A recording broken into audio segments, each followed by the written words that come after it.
Please give this video a like and subscribe!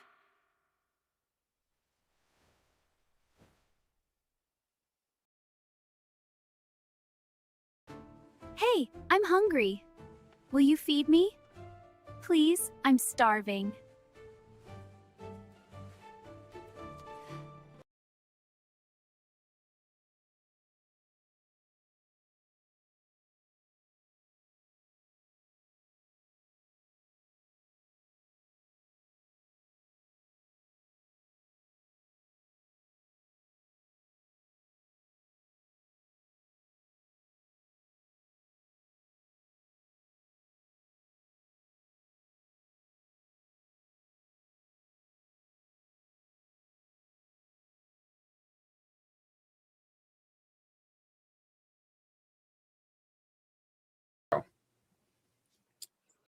Good morning, good afternoon, good evening, wherever you may be, and welcome back to Honey Badger Radio. My name is Brian. I'm here with Allison, and this is Maintaining Frame, what no one is saying about Epstein, where we're going to be looking at a couple of things. One is a Medium article, which I have here for your edification. And it's related. Yes, there's a picture of Woody Allen and Sue Yi, I think her name is, or whatever. Soon Yi. Sorry, I don't mean to butcher the name. But there's also a couple of Bryony Claire videos, one of which is specifically about the Epstein thing. And we're going to try to, let's say, shine a light on aspects that people seem to be missing. So I guess I'll let Allison... Overlooking, yeah. No, I mean, or deliberately obscuring, obviously. shall we say? Yeah. All right. So at any point, essentially we'll go through some thoughts on the Epstein files. I haven't read them. I don't think Brian has read them. I don't think anybody's read them because there's so many of them. We'll have some conversation about not necessarily specifically on what is in that, but the response to this situation. And then after that, we might have time to go through the spectrum of misogyny, which is always fun. Right, we'll look at Bryony Claire's where we, which is what I'm really curious about, where we lie on the spectrum of misogyny, and you can follow at home and discover where you lie on the spectrum of misogyny. So stay tuned for that at the end. A little bit of more light content after the serious stuff. And if you want to send a message at any time throughout the show, do so at feedthebadger.com/justthetip. That's feedthebadger.com/justthetip. Very best way for you to send us whatever funds you want to send us, and the best way for you to send a comment to us, because it does not go through YouTube's comment enhancement system, and it also doesn't disappear into their interface, where sometimes it can never be retrieved for whatever reason. So that's feedthebadger.com/justthetip. And when I have the monthly fundraiser available, it will be at feedthebadger.com/support. So look for that there. And again, if you want to join us in our community, it's badgernation.online. All right. So what do you want to start with? The article? Well, I don't know. I mean, the article is, it's kind of long. It's not that long. It's actually not that long. But I'm not sure. I guess the first thing we should do is establish some context. So, the Epstein files, everybody's got an opinion on it. They're all making claims, and I mean, like, even we talk about it on the news show sometimes, but the truth is that there's so much data, no one could possibly have as many conclusions drawn as there are, because you'd have to go through millions and millions of pages. And if you can go to the FBI website, I think it's the FBI website, and just search a term and it'll show you where it shows up. But the truth is, it's basically every single email, every single document, everything, which means it could be anything, right? It doesn't have to be related to specifically all the stuff that people think are, damning, right? So this is important, because if there's a name in there, then people will decide based on their own internal bias whether that is a condemnation or not. And this is extremely dangerous because it can be weaponized, and it has been, right? And I'm not even, it doesn't matter who against, it just is. It's just this thing that's almost like this radioactive thing that if anyone is in it in any capacity, just no matter what the context, it becomes a talking point. And that's one thing I don't want to contribute to, which I think I've been very consistent on, even going back to like when we talked about the Me Too movement, right? So like the Me Too movement, there are people who were accused, and people are like, well, they were accused and they must have done something, and this is the problem.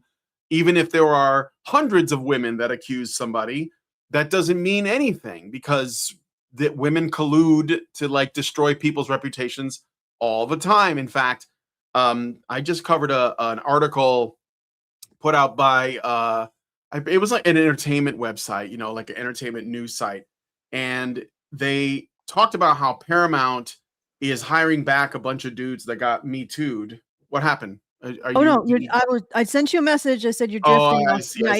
Yeah. They're talking to some, like, essentially Paramount is buying Warner Brothers, and they're trying to like salvage the film industry, at least on their end, and get some wins. And they're basically hiring back people like Johnny Depp, who had their lives ruined by false allegations. And they're already writing pieces saying, well, how come you're giving these men with troubled pasts jobs? So like my point with that is that this feeds into a narrative of like this, like basically condemning people, even if there is no police reports, even if there's no real evidence, instead of simply taking the time to be like, let's wait and see where this goes. And yeah, you may not have faith in the system or whatever, but there's really nothing else you can do except take a wait and see stance on it. And I think that's important, because today we're going to see, for one, this article is I haven't read it yet, but based on what I've seen, I think I know where it's going. I'm not going to say much to it, except that I remember when I think it was like before the Epstein files thing happened, it was like sort of like during the Me Too movement, like at its peak, and they were talking about Woody Allen and some allegations that were made against him by Soon Yi. And I remember Janice Fiamengo did a stream with someone, and she was making the case that it's not that he's innocent, but rather that it's not as simple as people think it is, right? That there was more going on there than what everyone believes, based on, again, we have these assumptions. And when you consider that we tend to assume men are guilty, then it's something that we have to be aware of, we have to be careful about, So that's basically what I'm getting at, is that when you look at this, please try not to have an emotional attachment to the material, and let's look at this as dispassionately and objectively as possible, and try to introduce like perspectives that may exist, that may not be something that people have considered. So this Woody Allen thing is one side of that. And then on the other side of that, we have like the video Bryony Claire made about Epstein, which is actually, some of the claims she makes in that video are absolutely astonishing. But yeah, anyway. Astonishing. I look forward to being astonished. Maybe looking forward is the wrong term. Well, what I want to bring to this is just looking at the response and what people are focusing on, and the dynamic between this, basically a bunch of elite men and women who engaged in sexual abuse of minors. And in Hollywood, for example, we've known for years that this includes boys, right? So these are elite men and women who conspired to sexually abuse minors. Now, considering the geometry and the involvement of women, I would be shocked if there were not also boys involved in this. There absolutely are boys. Oh, okay. Yes, absolutely. Right. I mean, no one talks about it because I think that talking about male victims makes the whole thing less radioactive, which is why I'm saying it's like a radioactive issue. That is sort of a disturbing thing, isn't it? It's true, though. It's true. Like, they won't, like, there's absolutely male victims and female perpetrators. I mean, it's shocking that everyone talks about Epstein and they act like Ghislaine Maxwell doesn't exist. She was literally like the madam. She was the number 2. And she's still alive too. Like that, she's still around. So like, it's not even, like, it's like we just forgot she was involved. right? At the highest level. So we have that tendency towards removing male victims. Now, I personally don't have confirmation that there were boys involved in this. I'm saying from first principles, I would be shocked if there weren't. Because when women get involved in stuff like this, women tend to abuse both boys and girls. So, I mean, I know that there is already a history of these kind of elite people abusing boys. So I'd be surprised if this was the case, that this was just purely girls. And I would not be surprised if they are in fact suppressing evidence that boys were involved, simply because it, as Brian was saying, it muddies the narrative, just like recognizing how high up and involved women were in the predatory behavior also muddles the narrative, which is, so there's a few points that I would want to bring. One, where are the boys? And even in the overall conversation, because they don't just say, well, this is the Epstein files and all the girls.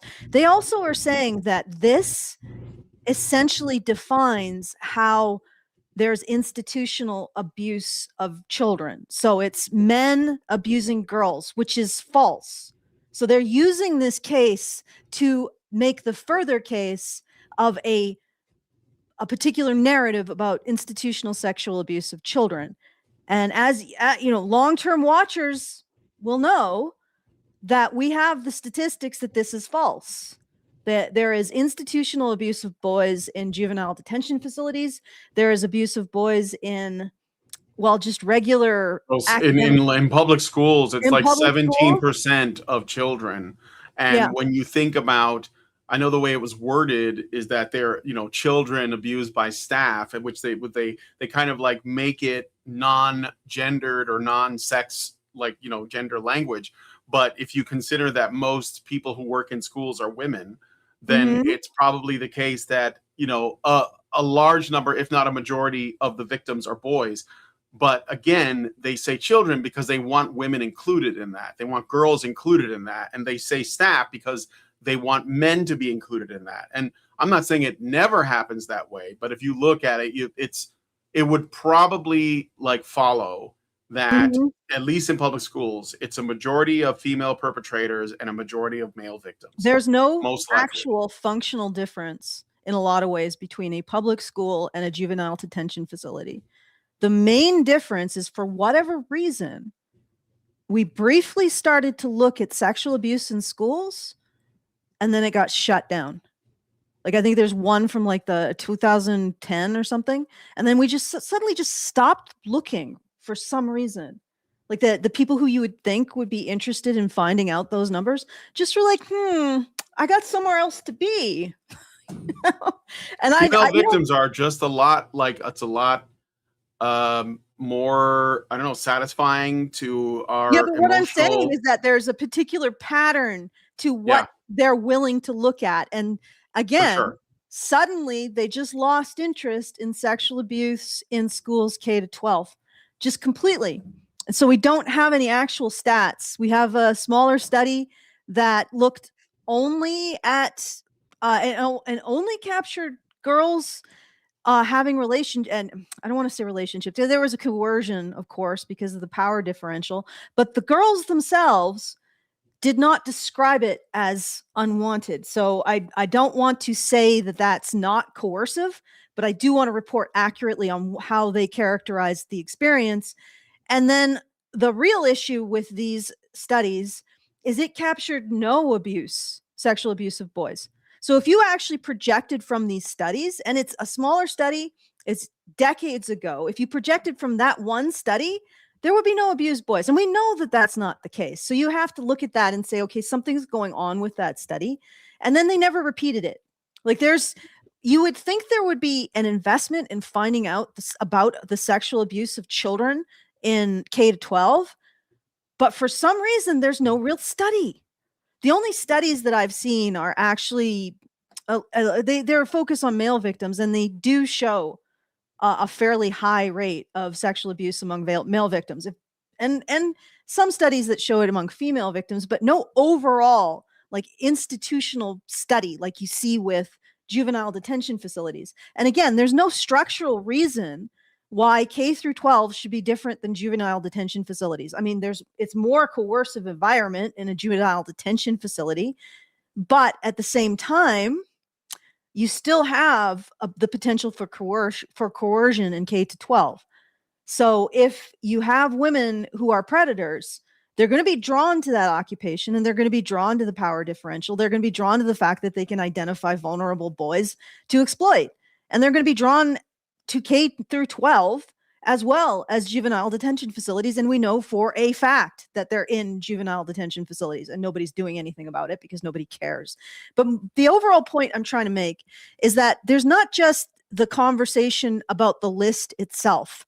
There is a meta conversation that this list proves that institutional sexual abuse of children just goes one way, men to girls. And that conversation requires ignoring the contribution, if we want to call it that, the behavior, the situation of the women involved in this as predators, and it ignores male victims that, even if they don't exist in this context, they sure as hell exist in other institutional contexts being abused. So that narrative that they're spinning is wrong.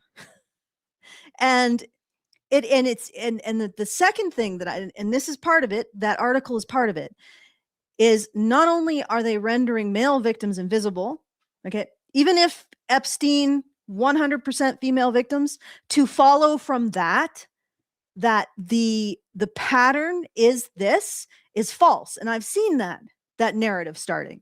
But the other narrative is the women who were involved were actually groomed, allegedly. And even though they were victims, they were made into monsters. Right? They were made into monsters. Yes. This is Ghislaine Maxwell was made into a monster, codependency with, she totally claimed that too. I think it was like one of her first defenses. Yeah. With Epstein. But so we're groping towards seeing the women involved in this as victims themselves. Right. And it particularly in terms of Ghislaine Maxwell. I mean, if you're going to say that she's acting out a pattern of abuse, can't you also say that about Epstein? Like he lived in these circles. Maybe he was traded around as a kid or something. You know, these are the questions. You can equally say that about him as her, but we don't. And why is that? Because we want to make this pattern match to the idea that men are strictly responsible and their victims are strictly girls, which brings me to my third point that I wanted to bring up, which is you'll notice how these men, Epstein less than, for example, Weinstein, operated within the feminist superstructure, like the liberal superstructure. Like Weinstein had all kinds of like he actually, I believe, said he was a feminist, and he absolutely was. He championed all those sort of like lefty liberal causes. That was like a big and look, the women all loved him until it wasn't useful anymore. Like all of I'm talking about the adults.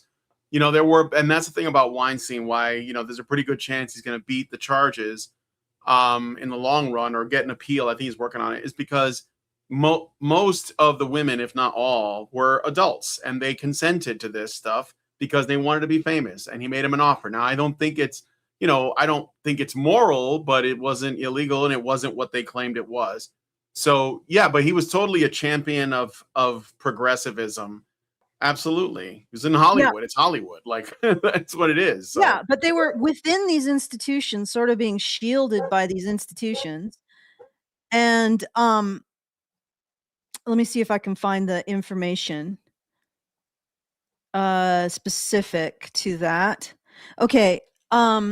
Weinstein wrapped himself in progressive and feminist adjacent causes, backing films with feminist themes, donating to democratic and women's causes, appearing at events framed around women's rights, and was defended for years by explicitly feminist celebrities and institutions. And Epstein was not quite as overt. He has philanthropy ties, funding institutions, and working through progressive branded networks. But he didn't actually call himself a feminist. And I don't think he championed women's rights. So he was just sort of embedded in the progressive networks. But what I wanted to point out is that these networks provide cover for men who are moral voids, who replace actual principled ethical action with performance of virtue, right? And the other thing that's happening here is not only did the feminist network provide cover for Weinstein for years, and, you know, progressive adjacent networks provided cover for Epstein. He moved in those circles. Not only did that happen, but now feminists are looking at this situation and they are abstracting responsibility off of the male and female elites who engage in this kind of institutional child sexual abuse. They're abstracting the culpability away from that group and putting it onto men as a group, which is actually providing cover for this behavior, and the men and the women, but mostly the men who engage in it, because women get cover from other things, not just feminism. Right? So feminism is the handmaiden for this kind of atrocious behavior. And they only do anything, like they only start to say anything when it's uncovered, usually by, well, almost invariably by the male justice system. And I'm saying that the justice system is masculine because it is something that is constructed by men, primarily staffed by men. The entire urge around justice is masculine. And we know that because women don't seem to have the same relationship to punishment as men do. So, for example, if somebody who is innocent is punished, men will not like that. But if someone who's guilty is punished, they will like that. Yeah, there was a study on that. Yeah, but women just, they don't want anybody punished. They dislike punishment regardless of whether or not it's deserving. That's the basis of the justice system.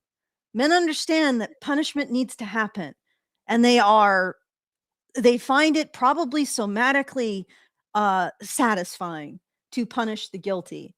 Where do you think the justice system comes from? Where do you think the thing that finds these people and punishes them comes from? So we have a feminist institution that's running cover for these despicable human beings. And yes, they are so-called elite. They are incredibly rich. They don't exist in the same level of culpability as we do. And they derive full benefit from feminist covering them, from feminist abstracting their responsibility from these groups to men in general, which means it just dissipates because you can't punish men in general for what Epstein did or what Ghislaine Maxwell did, which is even more ridiculous. Like it just basically means that nobody gets punished. Well, I mean, yes, they do, because the male justice system is operating on this issue, just like it did with the woman in France, whose name I'm escaping, like the woman who had her husband drugged her and had men have sex with her while she was drugged. Well, that was found out because a bunch of male French policemen noticed it when she was in a position where she was losing days of time in a week. They were actually more aware of her safety than she was, and they started to investigate it, and actual arrests resulted. Well, that's probably the same situation here. The male justice system noticed this shit happening and did something about it. But the feminist handmaiden system was caping for it for years and only did something when the male justice system said, hey, this looks sick, and started to poke in and start making arrests. And then the feminist handmaiden system came out and started abstracting responsibility off of the elites who engaged in the activity onto men, the very men who stopped it. Like, that is the situation. That's what's happening. And I'm seeing this everywhere, not just with the Epstein files. We can go away from sexual abuse. I'm seeing it in financial markets, that feminists are running cover for men who are rapacious, openly engaging in theft, and creating systems where they are capitalizing their gains and socializing their losses and pushing it onto people who have no say in the stupid risks they're taking, right? And feminists are there too, caping for those men and saying, oh, wait, it's not these specific men that you could actually apply justice to. It's men in general. And what does that do? It neuters the process of men controlling these robber barons and Epsteins. That's what feminism is doing. It's like a vector for evil into our society. It's a handmaiden for the worst impulses in men. And I don't mean that as a condemnation of men. I'm just saying that there are impulses that, not normal men, but there are bad men exist. Bad men exist. Yeah, just like bad women exist. Yeah. And feminists cape for them. Invariably, whenever you see some horrific graft or like some disgusting appetite, you'll find feminists caping for it by saying, well, no, that's not you don't want to bring these specific men to justice. They're not the problem. It's all men. Oh, really? No, I think it's these specific men that are the problem, feminists. These specific men who other men are trying to bring to justice. They are the problem, not men in general. But you see that? Like they abstract the culpability off of these groups, put it on all men, and then reduce men's ability to actually control them, to actually control this evil. It's a sick fucking system. All right. All right, should we get in? Let's get into the actual. You can start the article now. It's only been a half hour. Okay. So this is from medium.com and written by Jean Doe, I guess. I don't know. Soon-Yi Previn is horrifying in the Epstein files. And yes, she's still a victim. So this is Soon-Yi here. And somebody's mentioning that Polanski was defended by, yes. And I'm not freaking surprised. Yeah. Because it's not about morality. It is about virtue signaling, power, and getting money. They also throw women who are domestically and sexually abused under the bus, you guys. Yeah, and one of the boys that was sexually abused as well that people forget is he played Willis on what's the name of that show? Different Strokes. And I had his name in my head just a second ago, but it's gone now. But yeah, Gary Coleman was one of them as well, I believe. So, but this is a problem. A lot of boys were being, groomed and molested and such. But anyway, the headlines about Soon-Yi Previn have not been flattering lately, not that they ever were, with titles like Woody Allen's wife Soon-Yi Previn blasts #MeToo and Epstein files. Woody Allen's wife sent wild blasts. Yeah, apparently. I'll look at that in a second. Woody Allen's wife sent wild emails to Jeffrey Epstein supporting Anthony Weiner, and Woody Allen's wife's wild emails to Jeffrey Epstein revealed Previn's worldview is being rightfully flamed. It has been revealed that she characterizes underage girls as predatory, paints the male predators who molest them as weak, and contends the men are the ones being taken advantage of. It is truly unequivocally revolting. She railed against the #MeToo movement for going too far and her brother for getting too much prestige after unearthing the miscarriage of justice against their molested sister, leaned on Epstein to get one of her daughters into college, and even said this about Anthony Weiner's underage victim. All right. So apparently, her problem with Soon-Yi is that she didn't like Me Too very much, and that she also, I guess, engaged in some kind of, corrupt and nepotistic behavior with the people she surrounded herself with, who are all like rich elites. So Todd Bridges, that's it. Yeah, it was on my mind and then it fell away. Todd Bridges. So anyway, that seems to be her great betrayal. Okay. So this is what she said, according to TMZ. I hate women who take advantage of guys, and she is definitely one of them. She knew exactly what she was doing and how vulnerable Weiner was, and she reeled him in like fish to bait, Previn said, of the 15-year-old victim. What is her excuse for being a despicable and disgusting person who preys on the weak? TMZ. This is stomach-churning victim blaming. I'm sorry, Allison, go ahead. That's just freaking weird. It's weird. Yeah, it is. It's and honestly, this woman does sound relatively despicable. I'm agreeing with this person so far. Not that, of course, this is going to land on something very ideological in the end. But yeah, she sounds like a despicable person. Shock. Despicable people say despicable things. Well, the thing is, though, I think that what shocks the author more than anything is that Soon-Yi was supposed to be seen as a perpetual innocent victim of Woody Allen.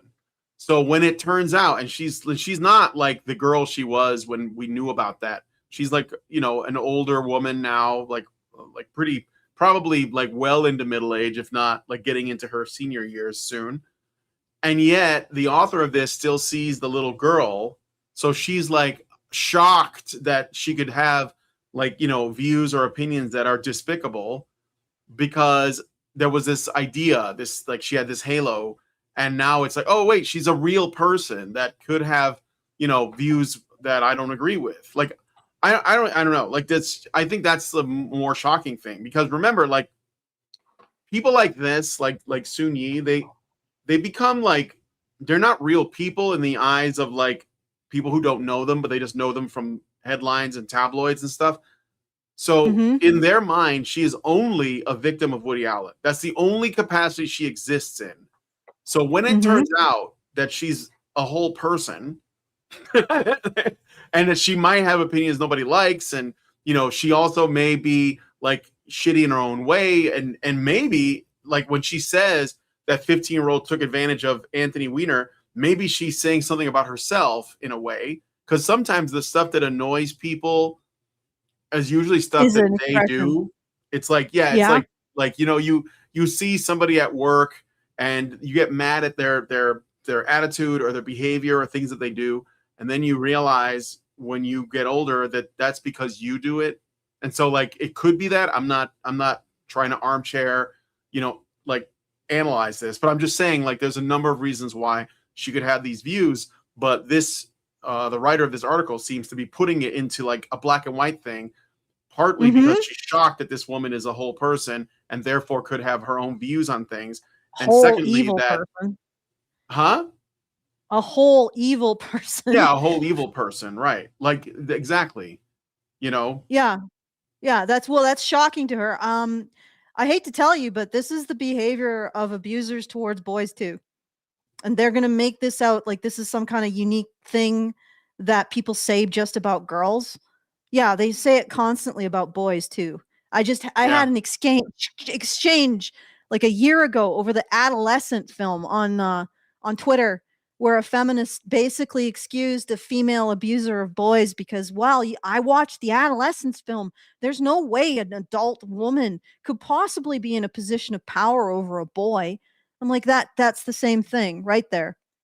This is not men versus women. It's predators versus everyone else. Yep. Okay. All right. So, this is stomach churning victim blaming. It is also exactly how someone in her position, having been groomed by a master manipulator like Woody Allen since high school, would have to think about life just to get through the day. See? So there is like, she is sort of intentionally making it look like Woody Allen is like, has superpowers and did this to her. It's sort of like the thrall that Harvey Weinstein has, because they can't imagine that women, even girls, could make these kinds of decisions at all, like on any level. But anyway, and also this is exactly how someone in her position. You don't have to explain it that way, lady. I have heard how female sexual abusers justify their behavior, and they towards boys and girls, and they justify it in exactly this kind of way. The child was responsible, very common. And she did what they don't need to be abused by Woody Allen to frame it that way. So the assumption here is that somehow if a female abuser frames the situation in terms of removing agency from herself and attributing it to the child she's abused, that is something that it could only have come about because Woody Allen groomed her. And it's like, no. Yeah. No. That doesn't follow. It could be entirely, this is her own behavior. Right? This is what she thinks because she's an abuser. Yeah, she's telling on herself. Like somebody in the chat said, Rumble, Chris Babakin says, isn't Previn telling on herself and recognizing male vulnerability, Woody's vulnerability? It doesn't excuse the male or female behavior. And again, I'm not saying that that's right or that, I'm not making a value judgment on that. I'm saying that, yeah, she might be saying something about herself in saying those things. Right? Mm-hmm. So, well, she could be saying something about how she views vulnerable kids. Yeah. As predatory. She could be saying, as a predator, looking back and seeing herself as predatory, even though I don't think she was underage. But regardless, let's continue. I mean, I don't really remember. I thought she was. Like, it was borderline or something. But anyway, I think anything happened after she was an adult, but she's still married. But I mean, it's still weird, But it is weird. Don't do it. Like, that's just functionally legal. It's kind of like Hayden Panettiere, the actress that was on the show Heroes. She was like 17 or something, and then when she turned 18, she immediately started dating a guy on the show, and they like made it public. And it was like, okay, so you are waiting. Like, it's obvious that something was going on before. It's not like happy birthday, you want to go out like that. But that's not the way things go. But yeah, it's weird, but it's Hollywood. It's Hollywood, baby. Yeah. But anyway, and it's also, I think, as far as I know, it's legal. I mean, it's yes, like I said, it's I don't think it's moral, but it is legal, and it's but yeah. Anyway, that's a really radioactive topic. But let's get into the article. So, this is not me saying her words are any less reprehensible, or that Soon-Yi Previn is a laudable or even trustworthy person. Huh? That's exactly what you're saying, you dumbass. Yeah. I'm not saying the thing I just said. You're removing culpability from her by attributing it to another source than the woman. Okay, let's keep going. Or that Soon-Yi Previn is a laudable or even trustworthy person. She's clearly not, and her take on this situation, or any situation involving minor abuse or gender-based violence. Gender-based violence. Do you see that? Gender-based, yeah. Should simply not be trusted. And frankly, I'm concerned for her daughters, having been raised by a predator like Woody Allen and a grooming victim who was completely and totally identified with her abuser and clearly internalized a highly misogynistic worldview. So that's the problem. It's not the stuff that she said. It's that they have daughters, and for some reason she assumes that Woody Allen is interested in his own daughters. Which, again, that's a stretch, if you ask me. I think these are, like, I don't know the man. I don't know what he's capable of. I know that he's like in his 80s or something, so probably not much. But it takes a lot. That's a stretch to like make these conclusions. But the purpose of it is that Woody Allen in this example is not a person that she is attacking. He is symbolic of men, period. So that's why she calls it gender-based violence. That's why she focuses on the daughters. That's why she says that Previn has clearly internalized a highly misogynistic worldview, because it's all about this man did this to this woman who is now doing this to the world and her own kids. But it's because of him. And ultimately he is symbolic of men everywhere, of patriarchy, whatever. So instead of just him being like a weirdo, potentially piece of shit. Okay, so also this isn't misogyny. Like, this is the problem. This is a predator reporting on victims. Right? This isn't misogyny. This is an example of a predator with predatorial behavior. Yep. And again, you can find this behavior in women with no apparent male source. Like, I mean, probably everybody who involves has some kind of fundamental wound, unless I don't know, they're sociopaths, and they just there's or psychopaths or severe antisocial personality disorder, and there just aren't checks, and they suddenly get into a position where they can afford to engage in any of their appetites, and they aren't actually a result of abuse. I don't know. I couldn't say, but there are women, lots of them, who engage in sexually predatory behavior, particularly towards kids, who would say exactly the same thing, and were not groomed by Woody Allen or anyone, really. Okay. Yeah. Let's keep going. All right.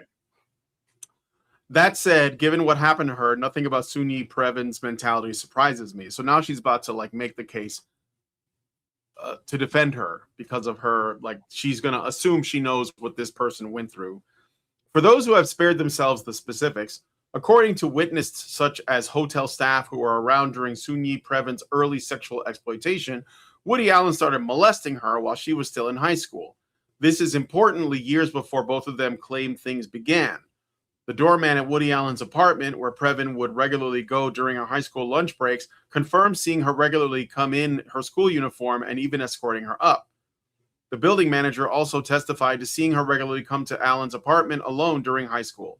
Cleaners at the same apartment confirmed finding used condoms, dirty sheets, and other evidence of the molestation after her visits.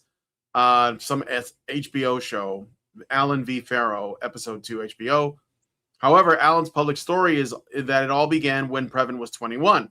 The excuse, she was legal and even drinking age, has been made by plenty of Allen's defenders, as weak and as disgusting as those excuses are, and those flimsy excuses aren't even true. So she's setting up the narrative right now. Now, I don't want to get into the details, but it's interesting that she says while she was in high school without saying what her age was. And again, all of this appears to be hearsay stuff. Like, people said they saw this. I don't know that there's like a smoking gun here. So I don't know. I mean, I don't want to get into this because I know we're not supposed to like get too much into this, but like as someone who believes in due process and like, you know, the receipts, I feel like I'm expected to just accept that everything that she's claiming is true. And I'm just skeptical of all of it. Like I'm just skeptical. That's all. So all right, anyway. Allen admits to taking a regular interest in Soon-Yi Previn before college, taking her to games and out to dinner after school. During this time, Mia Farrow unwittingly encouraged a paternal relationship, knowing that Soon-Yi had never bonded with Andre Previn, who divorced Mia a year after her adoption. Even in 2015, well after Allen and Previn married, Allen would continue to describe his relationship with her as paternal, negating his claims that he was never a father figure to her. Apparently, he still is. And on top of being far, far too young to understand what a predator like Woody Allen was doing, and thus highly susceptible to grooming, Soon-Yi Previn was learning disabled. By her own account, she struggled to get through high school. She was an adopted kid, born in poverty, dragged halfway across the world, and disabled. Learning disabled. I've never heard that before. Maybe she had dyslexia or something. Yeah, like learning disabled. Do you mean like what's the usual phrase for that? Special needs, special education. Well, not if we have dyslexia. I mean, you could be incredibly intelligent and just have I know. You could be. Special needs, special education usually means something a bit different. Well, yeah, but I mean, learning disabled. I don't know. She was Vietnamese or something, right? Is that right? I don't really remember. I'm gonna find out how old she is. Because I feel like we're infantilizing like an old ass lady. Yeah, but again, the main thing is she's like 50. She's like 55.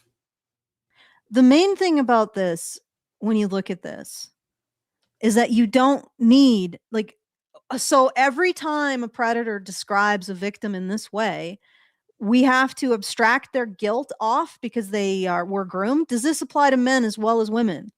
That's why I asked about the Epstein versus Maxwell thing, right? Like, does it apply to men too?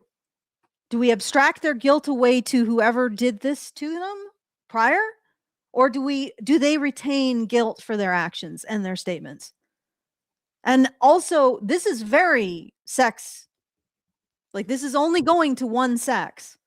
And I know why it's only going to one sex, because they want the entire establishment is abstracting the guilt away from the elite groups who engage in this onto men to reduce the ability to control and punish the elite groups that engage in it. It's basically shielding and caping. Oh, okay. Yeah. How much longer is this article? Because I sort of want to get into. Yeah, it looks like they're just going into her story. Should I skip that part? Yeah, just go skip to the end. Let's find her conclusion. All right. Let me see. What's her?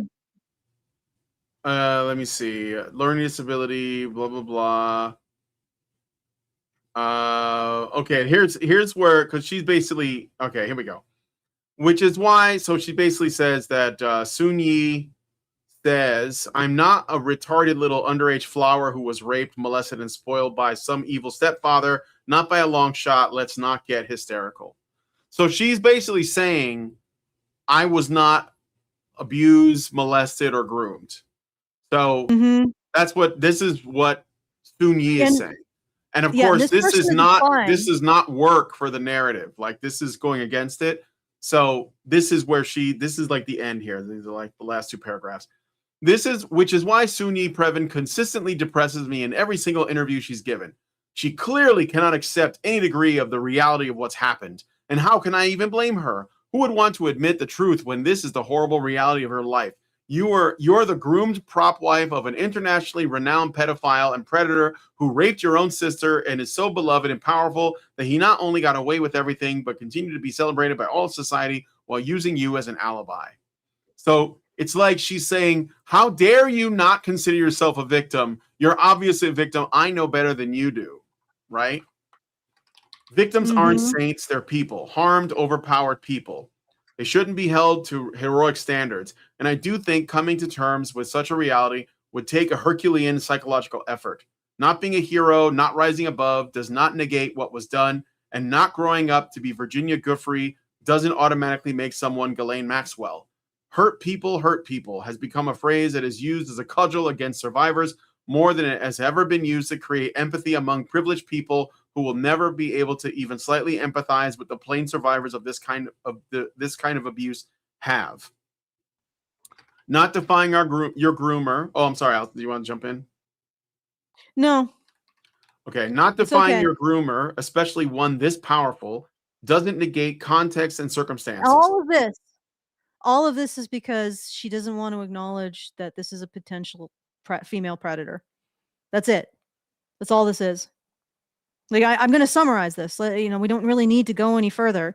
And it's because they want to maintain a narrative that abstracts guilt off of the people who are doing this in order to shield them and puts it on men in order to reduce the ability to hold these people accountable. Thank you, whoever you are. Well, there's actually here it gets better towards the end here. So she's saying she's not a survivor. She will not get out. She is a forever victim. So she says this.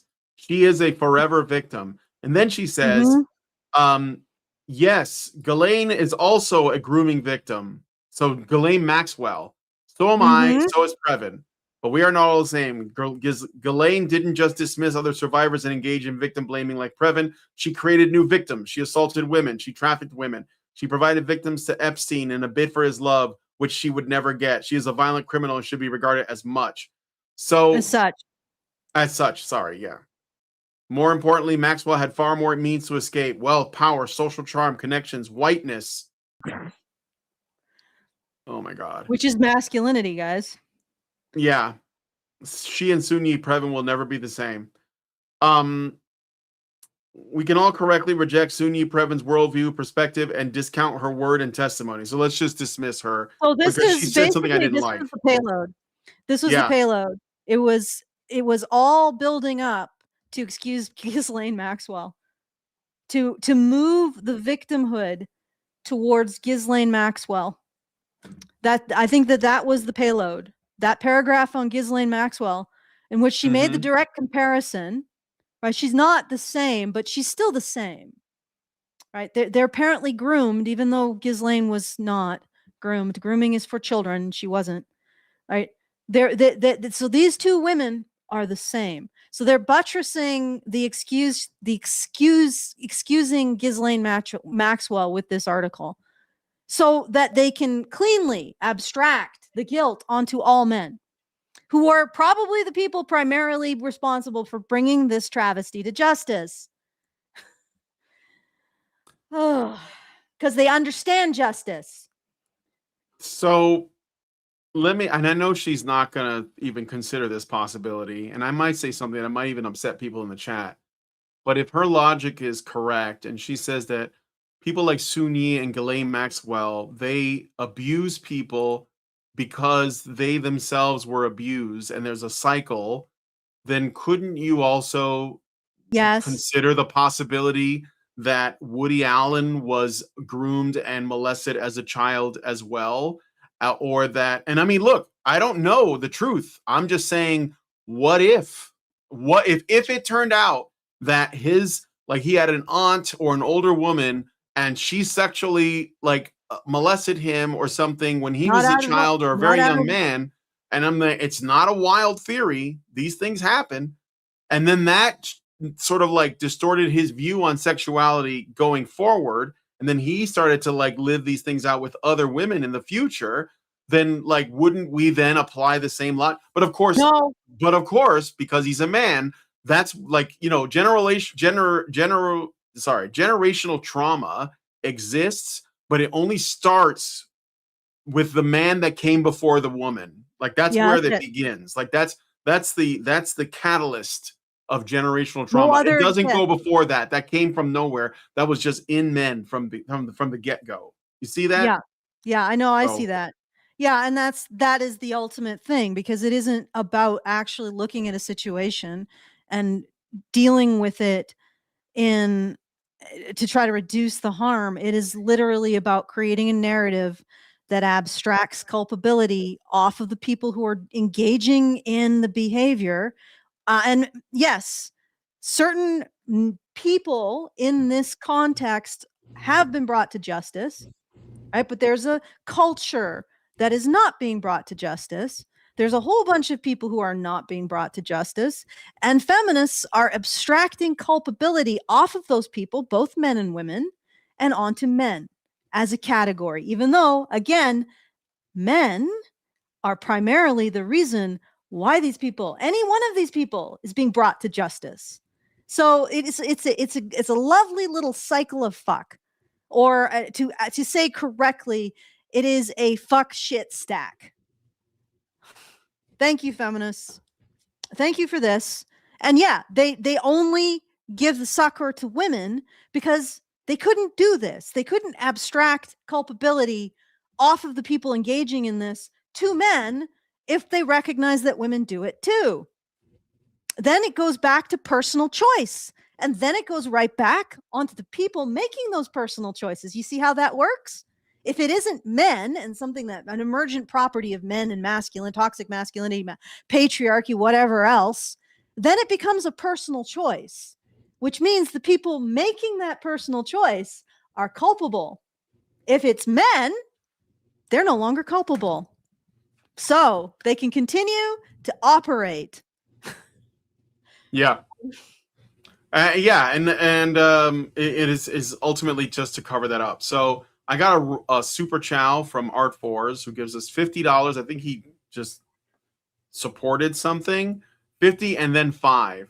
Our fundraiser's not up yet though, so I don't know where that 50 went. But thank you, Art Fours. Really appreciate it. I'll give you a sound anyways. So come on.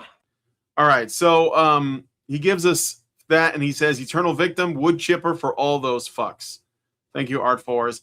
Yeah, I mean, look, I'm all for, let's just again follow the justice system, do everything properly, and don't gender anything. Don't do that. But of course, these people, they see the world this way. Is what I'm saying.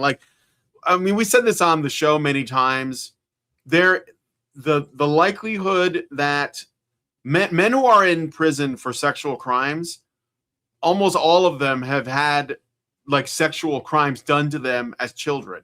So these people, these feminists, they don't really want to end rape culture. what they would call rape culture. They don't want to end that, because if they did, they'd have to look at where it comes from, but they don't. They presume it comes from men, like it's just in us, and then they act on that, and that's it. Like there is no context. Men don't have a history before the event. It's just they just are, and they did that, right? And of course, a lot of the time they didn't do anything. Women just felt unsafe or decided they did something after they had consensual sex, and then it becomes, a crime on top of that. So it's like they don't really want to solve the problem. They want the problem to continue because they get paid.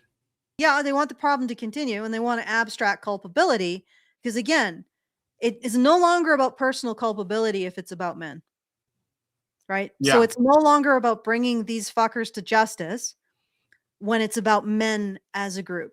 You've just watered it all down into meaninglessness, and you've made it harder for men to police those boundaries. So it's just a fuck shit stack.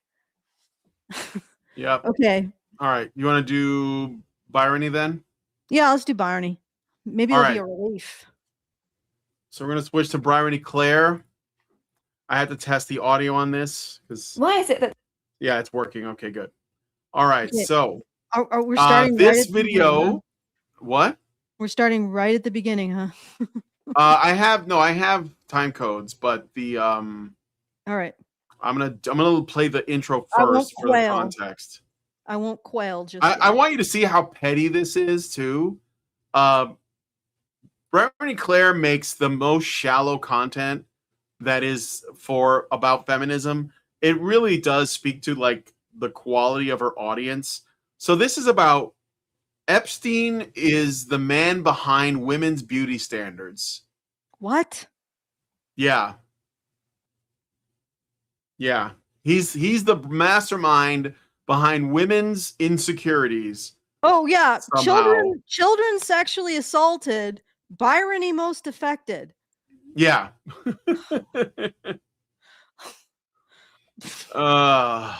Yes, we are victims of this thanks to Richard Bier. He loves these women.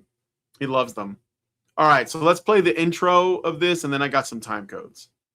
Why is it that there are so many companies that are linked to this creep? The Limited, Limited 2, Justice, Victoria's Secret, Abercrombie & Fitch, Bath & Body Works, to name a few, were owned by Les Wexner. Peter Thomas Roth, Estee Lauder, and its subsequent brands. Les Wexner, so some woman who knew Epstein owned those things, and suddenly they're connected to him? Well, the thing is that, again, this is why I said at the front of this, at the top of the show, that there are millions of pages in the Epstein files, millions. And he was, or maybe is, as a financier, he was going around and going to parties and like fraternizing with people from all different kinds of industries. I mean, he was like, I don't know, he was a fixer, right? He was like the guy, he was a go-between. He was the guy you went to meet other people. And at the top of anything, there's going to be people like that. Now, again, because there's so many files, it doesn't mean that anytime you interacted with him, there was like some sketchy Lolita Island stuff going on. Probably a lot of it was just regular business dealings. And then he probably thought if they wanted that, like that black market access or whatever, he would give it to them, but you had to know. So it's like, even if he like hung out with all these people or met them or talked to them in emails, it doesn't mean anything, but she's just making the association. And because he was operating at this high a level, you could literally connect him, I bet, with any industry. Like people were claiming that he is responsible for microtransactions in video games because he was in correspondence with people from like big gaming companies like Electronic Arts and Activision and Blizzard. But that doesn't really mean much except that he gets around, right? It means that he talks to people. He could like have gone to like a meeting with the Pepsi company. That doesn't mean anything, but that stuff is a little bit too, let's say, like intellectually robust for Bryony Claire. She wants to just create associations and say this person was associated with him, therefore they're bad, right? Again, you don't know. Like you like I don't know what the extent of it is because there's too much data. It's like too much data. Okay, so based on the published evidence, there doesn't seem to be any evidence that Wexner actually joined in on the sexual abuse. Wexner, yeah. Yeah, and also apparently he's alleged that Epstein embezzled from him. So that's what I'm saying. But Bryony Claire doesn't know that. She just knows his name and Lex Wexner's name. They cross paths at one point. Obviously, Lex Wexner is a pedophile. This is why I'm saying we have to be very, very careful. These are very delicate matters that are extremely destructive if they're pointed at the wrong people. This is what I'm saying. So I think that very few people are willing and able to compartmentalize that, because they have associated anybody who has spoken to Epstein or taken a photo with him or done anything other than something that's actually condemnable, anything at all. They've just said, "Oh yeah, you're one of them, wood chipper for you," right? And this is not something you want to do. Is not something you want to do. Lex Wexner, there is no evidence that he engaged in any kind of Epstein. So okay, Bryony, what are you trying to say here? Okay, so Epstein was not involved. He was like a financial advisor to Les Wexner, and managed some of his properties and portfolio. And then suddenly Epstein is responsible for the beauty industry? Well, first of all, why would you make that connection? Like, why would you say this is the big thing we need to focus on here? Right? That Epstein's financial dealings with these people who also were part or owned businesses in the beauty industry. Well, ultimately, she wants to attack the beauty ideal, and she's using this association to do it for female beauty standards. She's trying to attack female beauty standards. Yeah, I said with those nails. Yeah, with those nails, yes. Well, not for her, but for everyone else, obviously. Oh, I see. For other women, this is her way of competing. Potato sacks for every other woman. Okay, all right, let's go. Okay, let's play a little bit more of this. Models that we saw on fashion runways and in magazines, some of whom didn't even make it past their 20s. Even Botox. Jeffrey Epstein is connected to so much of it. How do we reckon with the fact that the image that we grew up with so much stuff that we looked up to, was shaped by such a disgusting person? The reveal is that Jeffrey's tastes are not just his alone. Okay, so now we're going to learn that his tastes are men's tastes. So now we're seeing the feminist abstraction happening. It's not just Jeffrey Epstein who's responsible, who's an individual who can be held responsible in a justice system. It's men. Because God knows abstracting his culpability onto all men is going to somehow make the world better by making it more difficult to bring people like this to justice. Okay, Bryony, let's hear it. Remember, she said just a little while ago, she was trying to paint these girls, these women, as underage, but she said many of them were just in their 20s, which means they were at least 21. But she's not treating them like adults. She's presuming that because they were in their 20s, whatever that means, that could be anything. That could be 29. But the framing is important. This is the thing. These people, they don't operate in the world of truth. They operate in the world of optics. What does it look like? How does it make you feel? That's what I'm going to say. I'm going to say whatever makes you feel the way I want you to feel. It's not based in truth, because they're hiding things in the things that they tell you when they say stuff like that. She was barely in her 20s. What does that mean? 24? Yeah. I don't what is, but no, it's that's gross. Don't you see? Remember Leonardo DiCaprio? He would date 25-year-old women. These people would get all up in a tizzy because he's in his 50s. So he's Leonardo DiCaprio. He can do that. Are you mad? Yeah, of course you are, because it's not you. This is intrasexual competition ultimately. And yeah, 18 is legal in a lot of countries. Is 16, but the point is She doesn't even say that. That's Art Force. You're hitting what I'm saying. You're picking up what I'm putting down. If they were underage, she would have said they were underage, but they were not. So instead, she had to suggest that there was still something wrong by saying, well, they were in their 20s. Barely in their 20s, she says. Barely in her 20s. What does that mean?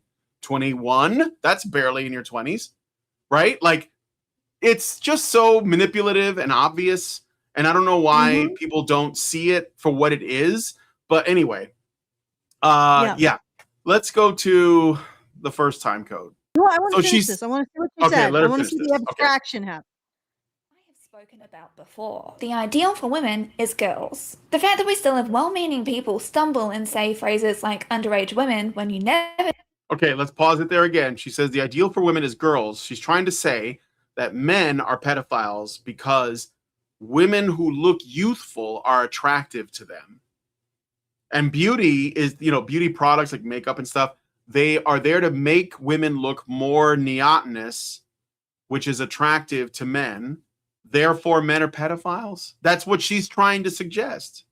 That's why this is what feminists do. Like this is what they do all the time. When you like in Gamergate, again, Gamergate was one of the first to open this up, where they were like, we like, if you're into anime, and what do anime girls look like? Well, they have large eyes and they're neotenous. What does that mean? Well, they look young, they have healthy skin, etc. So that's attractive to men because men are attracted to fertility in women, which usually looks like youth. And so she's like, oh, you're a pedophile then. Even though that's natural, right? It doesn't mean anything, but she has to make this association. So she's using Jeffrey Epstein to make this claim about men at large. That's what the purpose of this is. Abstracting culpability. Okay, I'm good. I've seen her do it. All right. Okay, it's just basically Epstein men. Epstein men. Yep, Epstein is men. Ghislaine Maxwell men. Yep. Ghislaine Maxwell is like every man everywhere. All right. So am I doing for sure? Yeah. I'm jumping to the first time code. Yeah. Hopefully, all right, so here she talks about what? Hopefully, very far in because I want to get. Yeah. So, I have one. Yeah, I have it spread out pretty good. Okay. All right. So this is she's talking. The context is, she's talking about women who are supposedly mistreated, in TV and media. So TV hosts were towards women, girls, boys. Like it was really bad. Oh, boys! The messaging that girls got. What? She briefly mentions boys, and then the messaging that girls got. Okay, let's hear it. Well, yeah, okay. Constantly was that you had to feel insecure at all times. Peter Thomas Roth is a luxury skincare brand and he appears in the files. He was keeping abreast of scandals about the royal family in order to keep Jeffrey in the loop, sent Jeffrey gifts for the girls in 2017, and also was going over there in order to be able to show them how to use the products. People have been calling for a boycott, even though he himself hasn't been proven to be doing any illegal activity. None of the people named have been. It seemingly looks like he sort of knew what was going on. However, seemingly looks like sort of knew. Okay, hold on a second. 9:33. Yeah, so there's a little bit more. He says he deeply regrets his time with Epstein, so yeah. The giant brand Estee Lauder is also in the Epstein files as well because of Ronald Lauder, alongside another one of Epstein's creepy friends, Leon Black. Two billionaires established Friends Ventures LLC under the supervision of Epstein and brokered a deal to share the art piece. And Lauder maintained contact with Epstein as late as 2017, where he was meant to be meeting up with him. And Epstein was emailing Peter Thomas. Irony, you need to learn what evidence is. Yeah. The guy was a financier. He's going to have connections to people with who don't have anything to do with his activities. Not that I defend billionaires very comfortably. Like you know what? Okay. Billionaires they're a class of people that is very questionable. Let's put it that way. And I'm not talking like, there are rich people, right? Like probably at about 50 million. And there are rich men who have built something with their own hands and have to deal with people, right? But once you get into the billionaire club, it's not because you've built something. It's because you are able to capitalize your gains and socialize your losses. So you are literally stealing from something. And that attitude of parasitism is going to, like, that willingness to exploit others is going to leak everywhere. So I'm not going to defend billionaires because I think a lot of them are scum. And again, I'm not talking about rich people. I'm not talking about men who build their own companies and have to deal with people. I'm talking about those guys who end up in the higher echelons and they answer to nobody and they steal from everybody. And they start to, or maybe they even started in the register of seeing everything in terms of personal appetite and exploitation. But there's no evidence, Byrony. You need it. There's no direct connection here. Yeah. And you probably should have one before you start conjecturizing about Epstein being responsible for the beauty industry because he touched the finances of guys who own beauty companies. And of course, this is the salient thing, right? You know, institutional sexual abuse of children, but skin products. Like, don't buy them. Like, yeah. I mean, you're not going to die, Byrony, if you just wash the neoteny off your face, because I'm pretty sure you're not that neotenous without all of that product on your face, right? You're talking about, oh, wow, these men are pushing neoteny. What do you think your mascara and your blush and everything else you've got on your face is pushing? Like, without these men, Byrony, you'd have to look in the mirror and see what you actually look like. You wouldn't be able to construct a fantasy on your face. You'd have to live with reality. And then she's turning around and saying, oh, wow, do you really want to live in reality, Byrony? Do you think you can handle that? Okay. Is that catty what I just said? I mean, no, that's okay. She's like going after the thing that allows her to live in the fantasy that she obviously wants. Yeah. Anyway. That's why I guess it's so easy for her to criticize it. She just, taking things for granted as usual. All right. Is about body hair, wrinkles, body size. Why do I feel like I should be compliant and polite and never make a fuss? You're like, I'm just not going to say. Wait, that escalated? Yeah, she's talking about how like this is like something that is put on women, so their men's expectations, and they basically affect women's insecurities. And Epstein, that comes out of him because he knows or speaks to people in the beauty industry. So, all right, let's hear it again. Also held by many men. I've been seeing people grapple with questions such as, do I actually like this, or do I like this because a creepy perv taught me that I should like this? Why do I have so many insecurities about body hair, wrinkles, body size? Why do I feel like I should be compliant and polite and never make a fuss? Irony. Wash it off your face. Yeah, live it. Live it. She's like, I'm in the system. I can't escape. What do you think about my nails and my pedicure? This is the same thing I get into arguments with feminists. I'm like, well, do you have what's the plan for building femtopia? Right? How are we escaping men's world? Nothing. Right? Byrony, if you don't like it, live it. Live the alternative. Take the crap off your face. Okay. There's 6 women that didn't actually call the cops. Okay.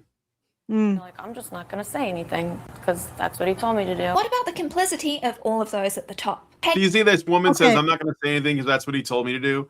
And there's no one says, well, why did you listen? Why didn't you say something? Even if you couldn't at the time because you were too young, why didn't you realize it and do something immediately instead of getting a spot on NBC so you can promote your Instagram or whatever? Okay. Now, I'm going to set that aside. What is the solution to this, Byrony?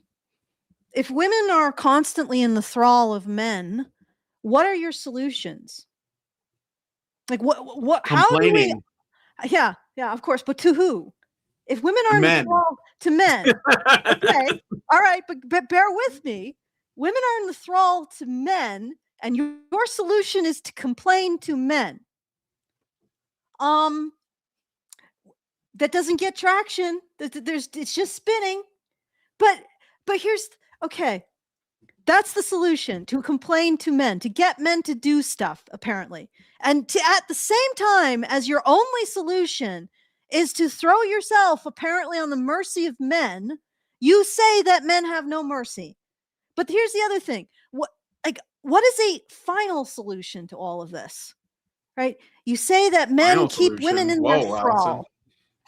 That men keep women in their thrall. Women cannot be free in a society where there are men, which is interesting coming from a woman who's in a relationship with a man.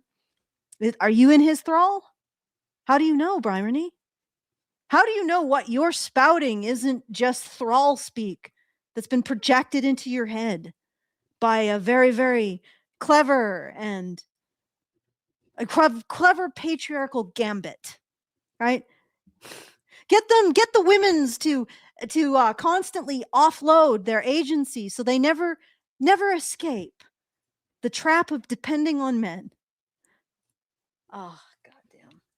All right, let's hear what all right. There's another 30 seconds left, I think.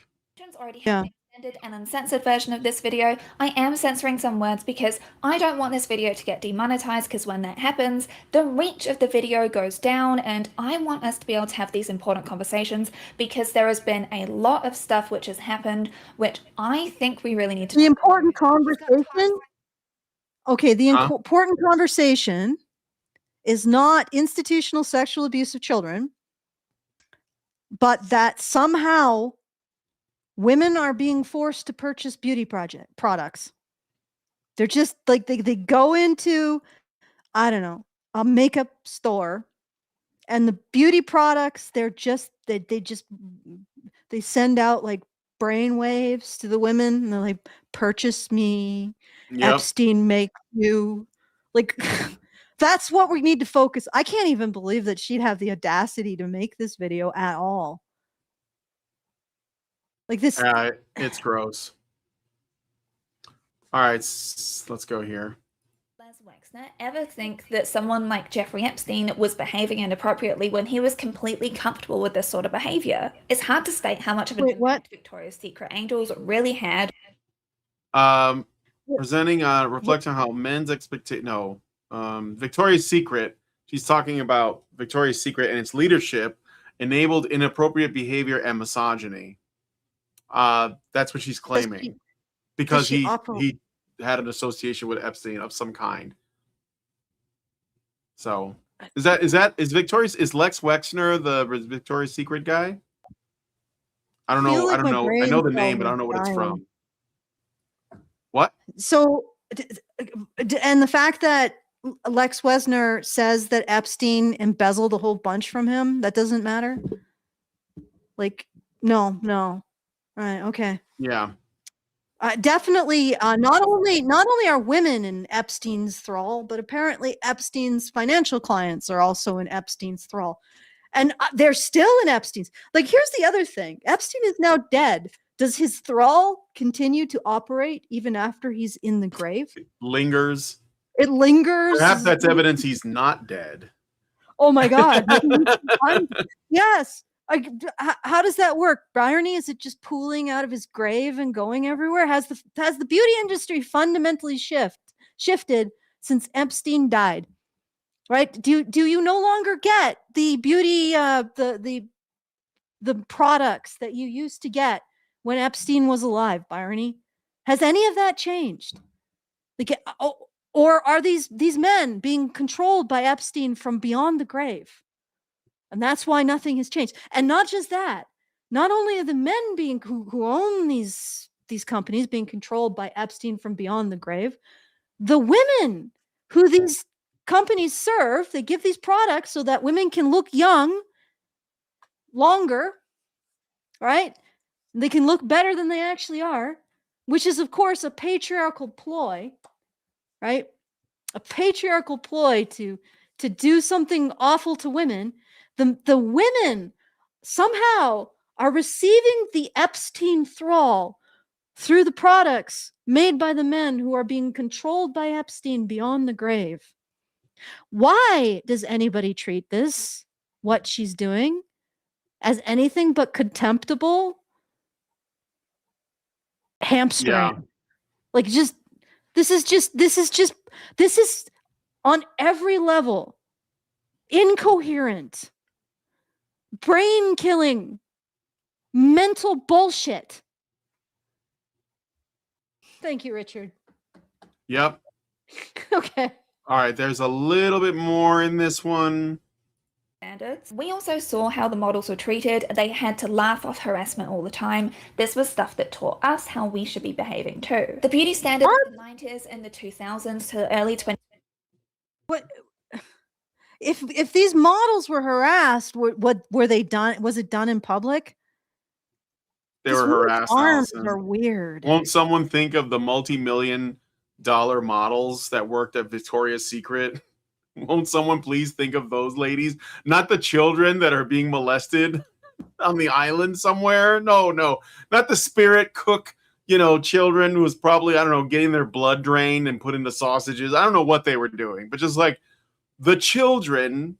Wait, but what about the Victoria's Secret supermodels that were getting paid hand over fist and they experience harassment, which again, I don't see receipts for. I just see claims.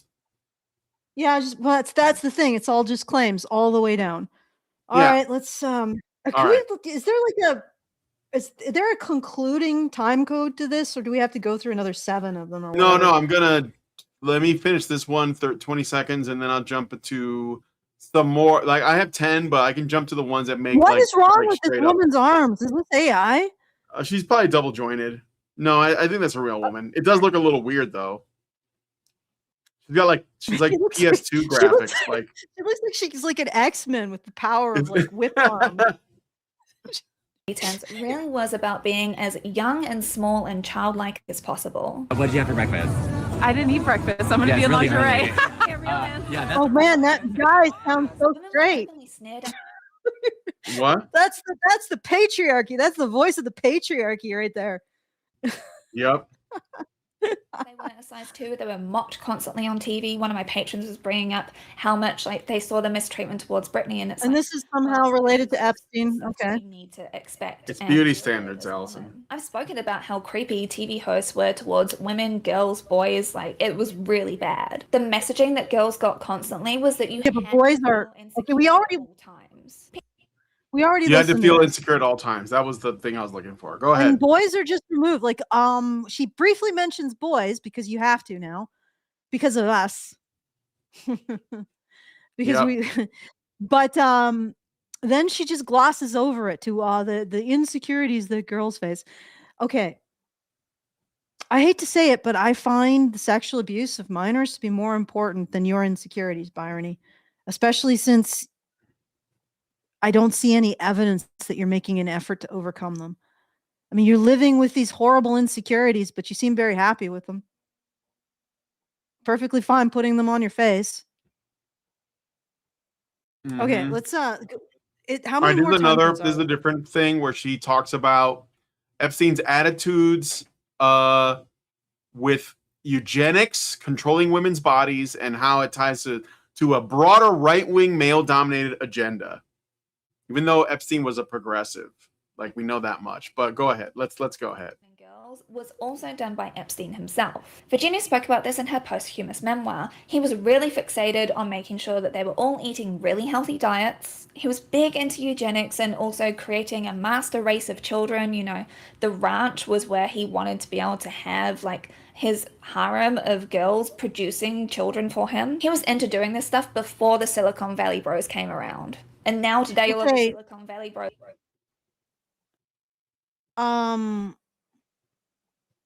Okay, so he's basically just got the standard psycho tool, the standard psycho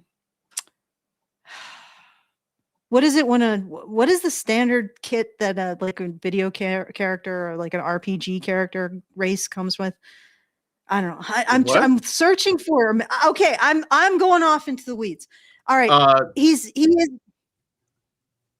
well, he is a standard bad man. He wants is a bad man. They exist. So what? Yeah, he's a he was a really high status man, which means he had access to women and he could have multiple partners. Yes. This is just gynocracy. Women created this in their own way. They contributed to this, and he just takes advantage of it. But Bryony doesn't like that. Same thing with she's trying to now connect Elon Musk to him because Elon Musk has lots of kids everywhere. He's for whatever reason he wants to spread his seed everywhere. But you know what?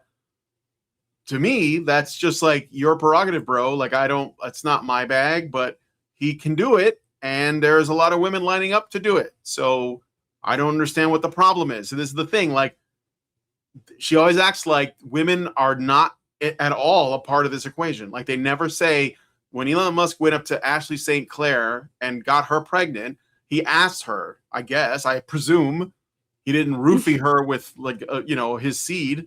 He basically was like, carry my baby. And she was like, yes, daddy. And she did it. And then, of course, she tried to get money out of him later.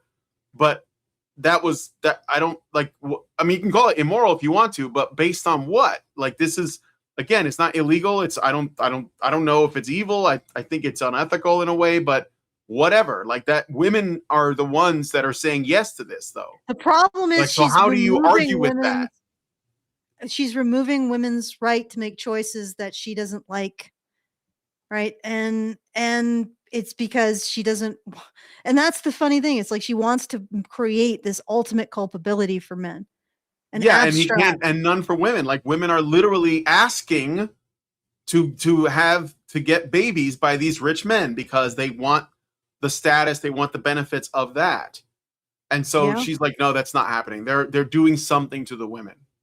That's why she has to frame them as young, like to imply they're underage or innocent or unable to make choices, Did Epstein have kids? I mean, I don't know from what I heard, he was like, here, the funny thing is, Allison, I don't know. No, he was trying to make a lot of babies from a lot of different women, supposedly. And I don't know if it was done through IVF or the old-fashioned way, maybe both. I know that Elon Musk was doing it through IVF as well, or basically he wasn't actually physically having sex with women, but it's a weird thing. I think it's only something billionaires come up with, I guess. But yeah, they're fucking weird. Like, billionaires are just, you cannot look at billionaires and conclude anything from these men. It's like these guys are fucked. But I'm weird. Looking at this, he doesn't have children. So even if he said, okay, I want a harem of, I don't know, I'm going to create Ubermensch from my seed. I don't know. That's a bit of a stretch, but whatever. He never got it. But that's what she's suggesting. That's why she uses the word eugenics. Eugenics is, even though it's a relatively benign word that just defines something, when feminists use it, they're trying to make the correlation to Nazis. They're trying to do that, which is ironic because Jeffrey Epstein, I don't know if you guys know where the word Epstein comes from, but it's not German. It's not German. But my point is, he says he wanted this. How come he never got it if he had so much power? I don't know. I think he might have kids. I just don't know. I didn't. No, I just checked. He probably doesn't. Okay. It's most likely that maybe he couldn't get it going. Yeah. No, what he couldn't get it. Apparently, he could sex traffic, but he could not create a harem of women who wanted to have his kids. Concubines, right? Concubines, yes. That never really worked out for him. But my point is, doesn't that suggest that his power was constrained? Or ultimately that he didn't want that? Like, I don't know. Maybe the point is that he wanted to, I think. And yes, so from that we can we can condemn all men. Yes. So Epstein wanted to have a harem of nubile women to have his children. I feel like this might be more, that the fantasy might be more common, but also not particularly awful, but he never got that despite having all this power, this transgressive power, and now men something. Yeah. He wanted to live Tenchi Muyo. Yeah. He wanted to make it real. But now men something. All right, men. Yeah, right? Do you get it? She's saying men. Yeah. That's all she needs to say. It's true. Okay, let's keep going. Let's do the rest of this. Are saying the exact same stuff as Jeffrey Epstein, so that's why I'm always like side-eyeing them. Jeffrey didn't do drugs, drink, or smoke, but he cared so much about the way that someone looked. The right body was not overly muscular, but it was small though, especially for women. As this Vanity Fair piece shares, a friend of Maxwell said she used to joke about keeping herself rail thin because Epstein liked thin girls. This is a really disgusting joke, is a warning. She said, I do it the way Nazis did with Jews. The Auschwitz diet. I just don't eat. We still really hate Maxwell. Yeah. Oh, we still really hate Maxwell. So, I mean, they're obviously joking. Okay, so a Holocaust joke is beyond the pale, but you appropriating victimhood from sex-trafficked children is not, Byrony. Mm-hmm. It's like she's like in I don't know, Oliver. I think this is the right one. Oliver Twist stealing his porridge or something. No, it's not for you.